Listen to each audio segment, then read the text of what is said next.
참수형을 당하기 전날 밤 요새 같은 감옥으로부터 주님에 의해 극적으로 구출된 베드로는 자신을 위해서 교인들이 기도하고 있던 마가라 하는 요한의 어머니 마리아의 집으로 갔습니다.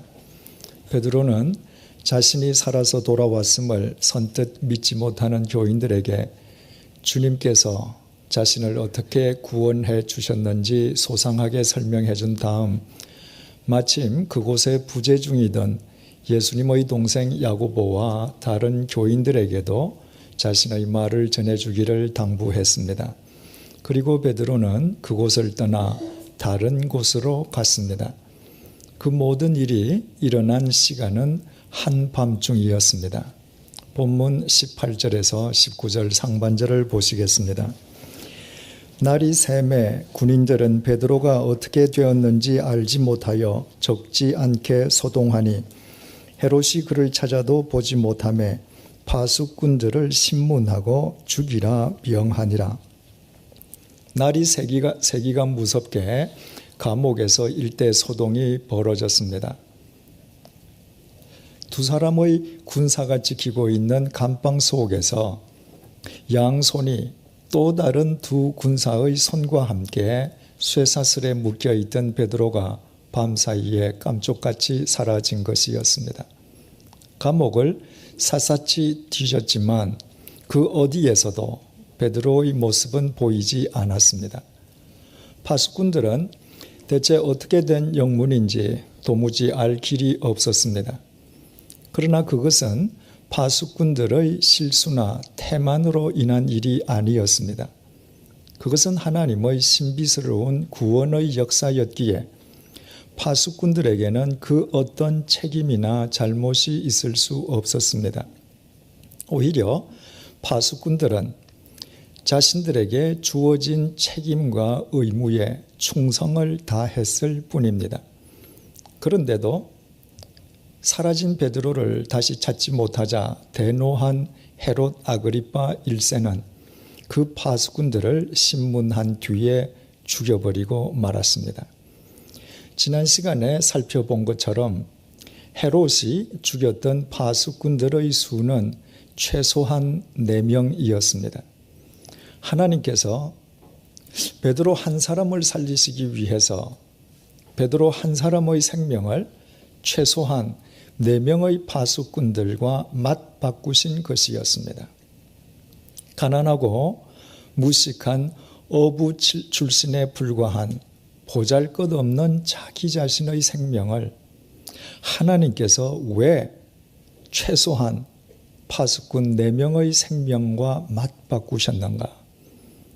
하나님께서 베드로 자신을 살리시는 대신에 왜 파수꾼 최소한 4명을 죽게 내버려 두셨는가? 그런 것을 따지는 것은 베드로에게는 부질없는 일이었습니다. 베드로에게 중요한 것은 하찮은 자신의 생명을 최소한 파수꾼 4명의 생명과 맞바꾸실 정도로 하나님께서 자신을 사랑하신다는 사실 그 자체였습니다. 나아가 하찮은 자신을 살리시기 위해서 자신의 생명을 하나님의 독생자이신 예수 그리스도의 생명과 맞바꾸실 정도로 자신을 사랑하신다는 사실, 바로 그 기적 같은 사실이 베드로에게는 중요했습니다. 베드로에게는 자신이 그리스도인이 되었다는 것 자체가 기적이었습니다. 그래서 베드로는 그 이후 어떤 상황 속에서든 담대하고 흔들림 없는 믿음으로 오직 주님 안에서 하나님의 뜻을 쫓아 살아갈 수 있었습니다. 그렇다면 하나님의 섭리 속에서 최소한 파수꾼 4명의 생명과 맞바꾸어진 생명, 나아가 예수 그리스도의 생명과 맞바꾸어진 생명으로 살아가는 베드로에게 오직 주님 안에서 하나님의 뜻을 쫓아 살아가는 삶이란 구체적으로 어떤 삶을 의미했겠습니까? 우리는 그 해답을 사도 바울의 삶 속에서 얻을 수 있습니다. 바울은 본래 그리스도인들을 색출, 연행, 투옥하면서 박해하기를 자신의 천직으로 삼았던 사람이었습니다. 그는 예루살렘에서 무려 200km 이상 떨어져 있는 다메섹에 있는 그리스도인들까지 색출하려 할 정도로 자신의 천직에 대해 열심을 다했습니다. 그 바울이 바로 그 다메섹 도상에서 하나님의 신비로운 구원을 입었습니다. 그날 그곳에 바울 혼자만 있었던 것이 아니었습니다. 분명히 바울의 일행이 바울과 함께 있었습니다. 바울 일행이 복수라면 바울은 단수에 지나지 않습니다. 그런데도 그날 그곳에서 복수인 바울의 일행은 제외되고 단수에 지나지 않는 바울 단 한 사람만 하나님의 구원을 입었습니다. 그렇다고 그 모든 사람들 가운데에 바울이 가장 선하고 의로웠던 사람이었던 것은 결코 아니었습니다. 그리스도인들을 박해하는 그 무리의 우두머리가 바울이었던 만큼 바울이 그들 중에 가장 패역한 인간이었습니다. 그런데도 하나님께서는 그날 그곳에서 다른 사람들은 다 버리시고 그들 가운데 가장 패역한 인간이었던 바울 단 한 사람만을 당신의 자녀로 부르셨습니다. 이것은 언뜻 대단히 불공평해 보이는 처사인 것처럼 여겨질 수 있습니다.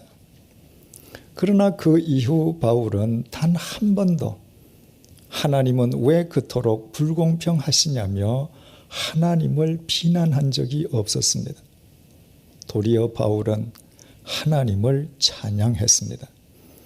에베소서 1장 4절에서 6절 말씀을 표준 새 번역으로 읽어드리겠습니다. 하나님께서는 우리를 사랑하셔서 하나님 앞에서 거룩하고 흠이 없게 하시려고 창세 전에 우리를 그리스도 안에서 택하여 주셨습니다. 그리고 하나님의 기뻐하시는 뜻대로 예수 그리스도로 말미암아 우리를 하나님의 자녀로 예정하셔서 하나님의 사랑하시는 아들 안에서 우리에게 거저 주신 하나님의 영광스러운 은혜를 찬미하게 하셨습니다. 바울은 복수의 사람 중에서 단수인 자기 한 사람만 구원받았던 것이 얼마나 신비스러웠던지 그 구원은 하나님께서 자신을 위해 창세 전부터 예비하신 은총이라고 하나님을 찬양했습니다. 바울에게 그날 하나님의 구원은 그 정도로 불가사의했던 것입니다. 더욱이 하나님의 구원이 하나님께서 가장 패역한 인간이었던 자신의 생명을 하나님의 독생자이신 예수 그리스도의 생명과 맞바꾸신 결과임을 깨달았던 바울은 그 이후 일평생토록 어떤 시련과 박해 속에서도 하나님의 사랑에 사로잡혀 살지 않을 수가 없었습니다. 로마서 8장 35절에서 39절 말씀을 역시 표준 새 번역으로 읽어드리겠습니다. 누가 우리를 그리스도의 사랑에서 끊을 수 있겠습니까? 환난입니까? 곤고입니까? 핍박입니까? 굶주림입니까? 헐벗음입니까? 위험입니까? 또는 칼입니까? 성경에 기록된 바 우리는 종일 주님을 위하여 죽임을 당합니다. 우리는 도살당한 양과 같이 여김을 받았습니다 한 것과 같습니다. 그러나 우리는 이 모든 일에서 우리를 사랑하여 주신 그분을 힘입어서 이기고도 남습니다. 나는 확신합니다. 죽음도 삶도 천사들도 권세자들도 현재 일도 장래 일도 능력도 높음도 깊음도 그 밖에 어떤 피조물도 우리를 우리 주 예수 그리스도 안에 있는 하나님의 사랑에서 끊을 수 없습니다. 그러나 바울은 이처럼 하나님의 사랑을 찬양하는 것만으로 그치거나 하나님의 그 사랑을 힘입어 자신의 입신양명만을 위해서 살지 않았습니다. 만약 바울이 그런 삶을 살았더라면 바울은 성경이 우리에게 전해주는 바대로의 위대한 사도 바울이 될 수는 없었을 것입니다. 바울은 로마서 1장 14절에서 15절을 통해 이렇게 고백했습니다. 나는 그리스 사람에게나 미개한 사람에게나 지혜가 있는 사람에게나 어리석은 사람에게나 다 빚을 진 사람입니다. 그러므로 나의 간절한 소원은 로마에 있는 여러분들에게도 복음을 전하는 일입니다. 전통적으로 모든 유대인들은 예외 없이 인종차별주의자들이었습니다. 소위 선민의식에 젖어 있던 그들은 어느 민족도 자신들과 동일한 인간으로 간주하지 않았습니다. 그러나 바울은 달랐습니다. 바울은 유대인이든 이방인이든 문명인이든 야만인이든 지식인이든 무식꾼이든 차별 없이 사랑하면서 그 모든 사람들에게 빚진 마음으로 살았습니다. 하나님께서 패역한 자신의 생명을 예수 그리스도의 생명과 맞바꾸시는 사랑을 베풀어 주신 것은 그 사랑을 자기 홀로 누리라 하심이 아니라 하나님께서 구원하시려는 또 다른 사람을 위한 도구로 자신을 사용하시기 위함임을 바울은 정확하게 알고 있었던 것입니다. 그래서 바울은 하나님께 진 사랑의 빚을 사람에게 갚는 일에 자신의 일생을 던졌습니다.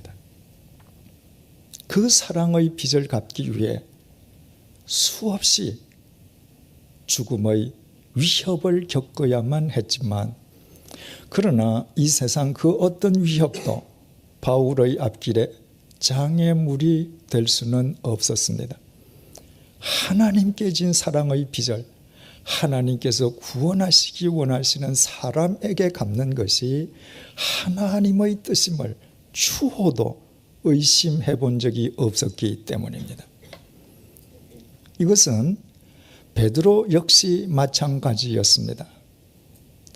하나님께서 자신의 생명을 최소한 4명의 파수꾼의 생명과 맞바꾸어 주셨다고 해서 하나님께서 하찮은 자신의 생명을 하나님의 독생자이신 예수 그리스도와 맞바꾸실 정도로 자신을 사랑해 주셨다고 해서 베드로는 그 하나님의 사랑을 자신의 안위를 꾀하는 전유물로 삼으려 한 적이 없었습니다. 베드로 역시도 사람에게 빚진 마음으로 살았습니다. 그래서 17절은 베드로가 그곳을 떠나 다른 곳으로 갔음을 증언해 주고 있습니다. 2주 전에 생각해 보았던 것처럼 그 다른 곳은 베드로가 세상의 박수갈채와 사람들의 스포트라이트로부터 사라져야 되는 곳이었습니다. 그러나 베드로는 전혀 개의치 않았습니다. 하나님께서 자신의 생명을 최소한 파수꾼 4명의 생명과 맞바꾸시고 나아가 예수 그리스도의 생명과 맞바꾸실 정도로 자신을 사랑해 주셨기에 하나님께 진 그 사랑의 빚을 하나님께서 구원하시기 원하시는 또 다른 곳의 사람들에게 갚는 것이 바로 하나님의 뜻임을 베드로도 분명히 알고 있었던 것입니다. 이처럼 하나님께 진 사랑의 빚을 하나님께서 구원하시려는 사람에게 갚기 위해서 자기 생을 던진 사람들의 행적, 그것이 바로 사도행전입니다. 그러므로 우리는 교회의 정의를 새롭게 내릴 수 있습니다.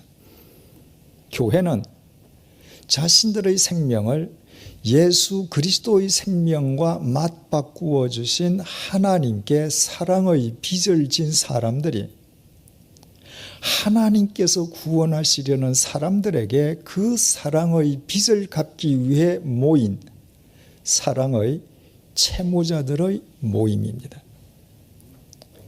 이 땅의 모든 그리스도인들이 이처럼 하나님과 사람에 대한 사랑의 채무감을 갖고 살아간다면 이 땅의 그리스도인에 의해 이 세상은 반드시 새로워질 것입니다. 하나님의 사랑과 생명은 바로 그런 사람들을 통해 역사하시기 때문입니다.